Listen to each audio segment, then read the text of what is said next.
Hello students, welcome back to my channel accounts learning point.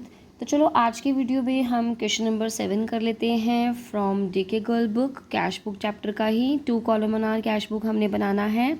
इसमें हमारे पास January 1 cash in hand bank overdraft given है। Purchase January 2 purchase goods from Rajesh Kumar, list price पर 50,000 का list price है, 5% trade discount and payment made by cheque.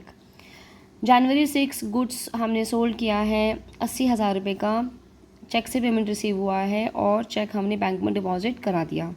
January 10 goods purchase किया है cash में। जनवरी 15 1,77,000 का हमने फर्नीचर बेच दिया और उसकी पेमेंट जो हमें मिली है वो चेक से मिली है और चेक सेम डे डिपॉजिट करा दिया है गया है। January 18 salaries paid. January 21 settle the amount due to Ram, हमने राम का जो अकाउंट है वो हमने सेटल कर दिया। 2,000 रुपये हमने उसको देने थे और हमने उसको 1,910 रुपये दिए हैं, यानी कि हमने डिस्काउंट रिसीव किया है।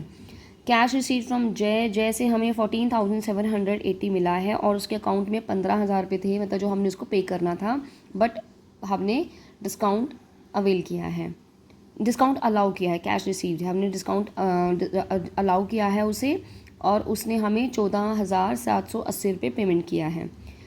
Paid life insurance premium drawings होता है तो इसको हम ड्राइंग्स लिखेंगे। और लास्ट है हमारा deposited with bank the entire balance after retaining 7,000 cash in hand, यानी कि 7,000 रुपये अपने हाथ में यानी कि कैश में रख के बाकी पैसा हमने बैंक में डिपॉजिट करा दिया। तो इसका मतलब इस लास्ट ट्रांजैक्शन के हिसाब से हमारे पास बैलेंस सीडी, मतलब कैश का बैलेंस सीडी हमें ऑलरेडी गिवन है। अब हम इसमें बैंक का बैलेंस सीडी निकालेंगे और जितना अमाउंट बैंक में डिपॉजिट कराया गया है उसकी वो अमाउंट कैलकुलेट करेंगे।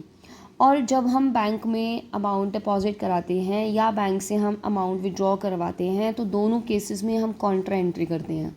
ठीक है, तो क्वेश्चन आपके सामने ही करूँगी और जैसे मैं पहले भी करती हूँ, be with me till the end of the video and if there is any doubt regarding this question, regarding any transaction, you can ask me from the comment in the comment section.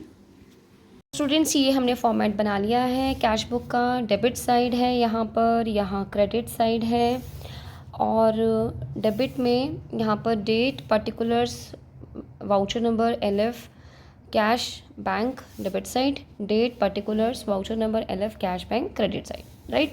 तो पहले है हमारे पास January 1 to balance PD, यानी कि जो पिछले महीने से बैलेंस हम लेके आए हैं वो हमारे पास कैश इन हैंड है 50,000 रुपये और बैंक ओवरड्राफ्ट है। बैंक ओवरड्राफ्ट का मतलब होता है कि हमारा जो बैलेंस है वो क्रेडिट बैलेंस है, यानी कि यू कैन से कि माइनस में अमाउंट है हमारा बैलेंस में। ठीक है, it is a short term loan facility provided by the bank to the business man only. So इसमें हमारे पास आ जाएगा 1,90,000।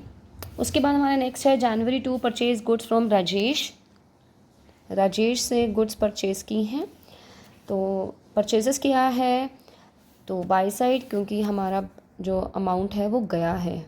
ठीक है, तो बाय परचेजेस, क्योंकि जो कैश बुक है debit what comes in, credit what goes out, और परचेजेस करने से जो चेक से पेमेंट किया है तो बैंक से पैसा गया है, चेक जो है वो बैंक बैलेंस को कम कर रहा है, राइट। तो बाय परचेजेस 50,000 की हमारी गुड्स हैं, 5% अगर ट्रेड डिस्काउंट है तो 2,500, तो हम यहाँ पर हमने जो चेक दिया है वो 47,500 का चेक दिया है। जनवरी 6 को गुड्स हमने सोल्ड किया है 80,000 का, पेमेंट हमें चेक से रिसीव हुआ है और cheque on the same day deposit करा दिया। हमने आगे भी जो क्वेश्चंस करेंगे तो हमें ये ज़रूर ध्यान रखना है कि चेक कब डिपॉजिट कराया गया है। अगर सेम डे डिपॉजिट कराया है तो हम यहाँ पर लिखेंगे टू सेल्स अकाउंट, हमने सेल्स किया है और बैंक से हमारे पास बैंक के थ्रू यानी कि चेक के थ्रू हमारे पास पेमेंट आ गया है ऑन द सेम डेट। ठीक है, अब जनवरी 10 को गुड्स आपने परचेजेस किए हैं, जनवरी 10 बाय परचेजेस, क्योंकि अब ये जो परचेजेस की हैं ये कैश से की गई हैं तो 19,800 1500। जनवरी 15 आपने फर्नीचर सोल्ड किया है, सोल्ड करने से कैसा पैसा आया है, कैश आया है 1,77,000 का, और पेमेंट जो है वो चेक से हुई है, cheque on the same day deposit हो गया। तो जब सेम डे डिपॉजिट हो जाता है तो हम उसी दिन की डेट डालकर उसी दिन हम एंट्री कर देते हैं। अगर सेम डे डिपॉजिट नहीं होता है तो फिर उस दिन कैश बुक में एंट्री नहीं होती है, क्योंकि हमारे पास ना तो कैश में अमाउंट आया ना बैंक में अमाउंट गया, ठीक है ना। चेक तो रिसीव हो गया है लेकिन उसकी पेमेंट अभी नहीं मानी जाती है, तो उसके लिए उस दिन की हम एंट्री जनरल में करते हैं बट कैश बुक में नहीं करते। तो यहाँ पर जैसे कि देख रहे हो आपकी फर्नीचर सोल्ड करके 2 फर्नीचर हमने बेचा और जो पैसा आया है वो चेक से आया है, चेक सेम डे डिपॉजिट हमने कर दिया है बैंक में। उसके बाद है सैलरीज पेड। अब पेमेंट हुआ है, कैश गया है, तो by side by salaries 4,500 and in the next January 21 आपने पेमेंट किया है राम को, जनवरी 21 बाय राम। तो राम को जो हमने कैश में पेमेंट किया है वो 1,910 है, लेकिन हमने उसको देना 2,000 रुपये था, तो इसका मतलब जो हमारा इसका अमाउंट है 90 रुपये का, ये हमारा डिस्काउंट हमें रिसीव हुआ है। जो हम कैश बुक के केस में हम सिर्फ कैश और बैंक ट्रांजैक्शंस करते हैं, तो इसमें it is a kind of a income जो हमने 90 रुपये का हमें फ़ायदा हुआ है, बट इसके हम जर्नल प्रॉपर में एंट्री करते हैं, इसमें नहीं होगा, ठीक है। There is no discount column over here. Now on January 22 हमें कैश रिसीव हुआ है फ्रॉम जय से, तो 2 जय, और कितना अमाउंट रिसीव हुआ है 15,000 में से 14,780 अमाउंट रिसीव हुआ है।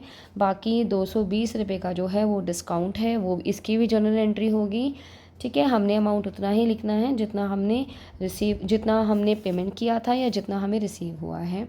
अब जनवरी 23 को लाइफ इंश्योरेंस पे करना एक ड्राइंग्स है, तो हम इसके लिए ड्राइंग्स लिखेंगे 1500। अब है हमारा लास्ट, हमारे पास है deposited with the bank the entire balance after retaining 7,000 cash in hand.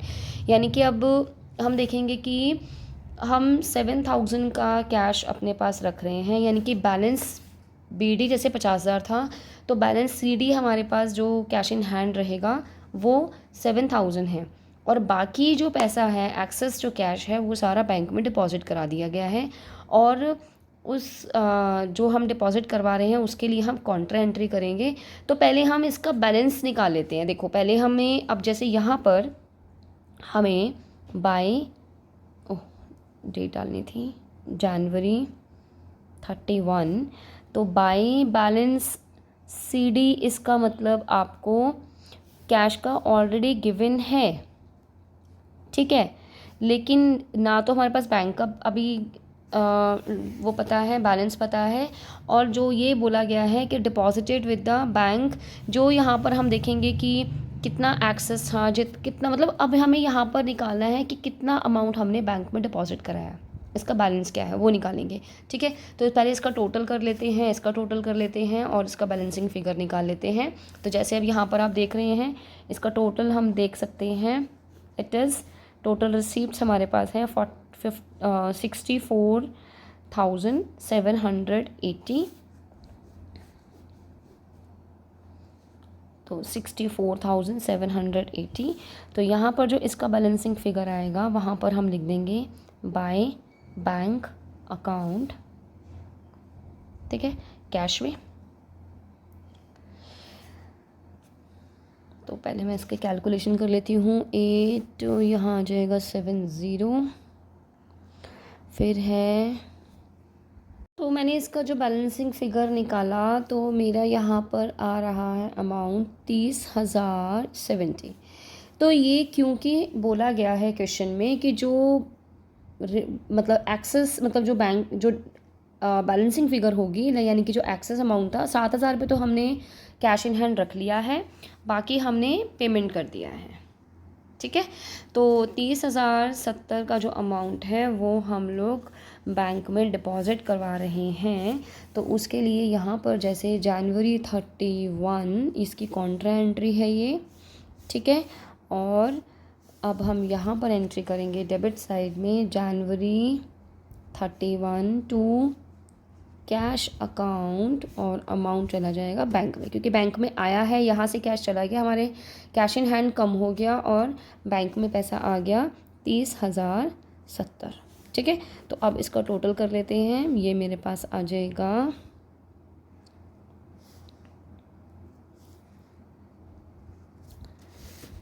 और अब यहाँ पर हम इसकी बैलेंसिंग फिगर निकाल लेंगे। ये इसके आगे सी लिखेंगे क्योंकि this is a Contra entry, दोनों साइड पे किया गया है। और 2,80,070 जैसे हमारा ये आ रहा है, तो इधर इस वाले में ये बैलेंस CD जो कैश का हमें ऑलरेडी गिवन था, हमें यहाँ पर बैंक में पैसा डिपॉजिट करने के बाद ही हम इसका कैलकुलेट कर सकते हैं। तो अब हम इसका कैलकुलेट कर लेंगे।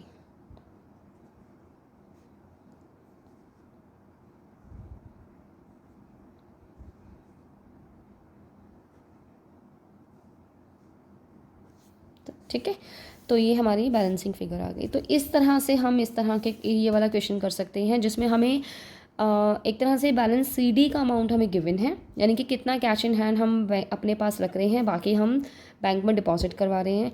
जब भी बैंक में डिपॉजिट कराया जाता है कैश को या कैश को विड्रॉ किया जाता है, उसकी कॉन्ट्रा एंट्री होती है। कॉन्ट्रा एंट्री यानी कि बोथ साइड्स पे एंट्री होती है।